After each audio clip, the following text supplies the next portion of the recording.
Сәлеметсіздер ме, студенттер? Бүгінгі сабағымыздың тақырыбы стереометрия аксиомалары және олардан шығатын салдар. Стереометрия грек тілінің стереос кеңістік, метрео өлшем деген мағынасын білдіреді. Яғни кеңістіктегі фигуралардың қасиеттерін зерттейтін геометрияның бөлімі. Стереометрия архитекторлар, конструкторлар, құрылысшылар және тағы да басқа маман иелерінің күнделікті тәжірибелерінде жиі кездесетін объектілердің математикалық модельдері қарастырылып зерттеледі. Сондай-ақ техникалық оқу орнының негізгі пәндері болып саналатын сызу мен сызба геометриясының негізі де осы стереометрия курсынан басталады. Сондықтан геометрияның бұл бөлімі бәрімізге қажет ілім. Кеңістікте нүкте, түзу және жазықтық негізгі фигуралар болып саналады. Олар анықтамасыз қабылданады. Стереометрияда жазықтар саны көп. Олардың әрқайсында планиметрия курсында оқылған фигуралардың барлық қасиеттері орындалады. Жазықтықтың қарапайым моделі ретінде еден бетін, терезе әйнектерін және үстелдердің беттерін алуға болады. Жалпы геометрияда жазықтықты шексіз тегіс бет деп қарастырады. Жазықтықты параллелограмм түрінде немесе кез келген облыс түрінде бейнелейді. Оларды көбіне грек алфавитінің әріптерімен белгілейміз.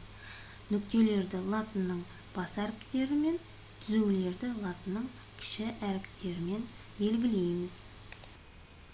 Егер А нүктесі альфа жазықтығында жатса, онда альфа жазықтығы А нүктесінен өтеді деп айтамыз да, мына түрде белгілейміз. Ал мына жазу Б нүктесі альфа жазықтығында жатпайды, немесе альфа жазықтығы Б нүктесі арқылы өтпейді дегенді білдіреді.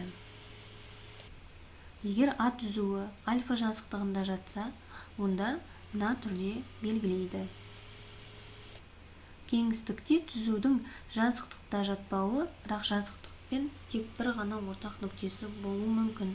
Бұл жағдайда түзу мен жазықтық қиылысады дейміз. Анықтама: түзу мен жазықтықтың ортақ тек бір ғана нүктесі бар болса, олар қиылысқан деп аталады. Алдарыңызда суретте альфа жазықтығы және бета жазықтығы белгіленген.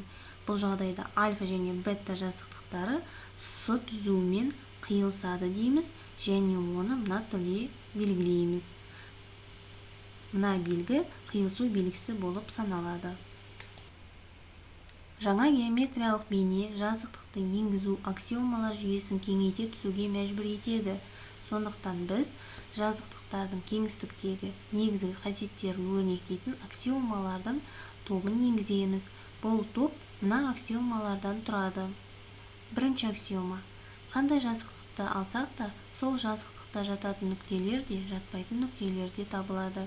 Екінші аксиома: бір түзуде жатпайтын кез келген үш нүкте арқылы бір ғана жазықтық жүргізуге болады. Үшінші аксиома: егер түзудің екі нүктесі жазықтықта жатса, онда түзу тұтасымен осы жазықтықта жатады. Төртінші аксиома: егер әр түрлі екі жазықтықтың ортақ нүктесі бар болса, онда жазықтықтар осы нүкте арқылы өтетін түзу бойымен қиылысады. Осымен сабағымыз аяқталды. Алдарыңызда сұрақтар мен үй жұмысы көрсетілген. Назарларыңызға рахмет. Сау болыңыздар.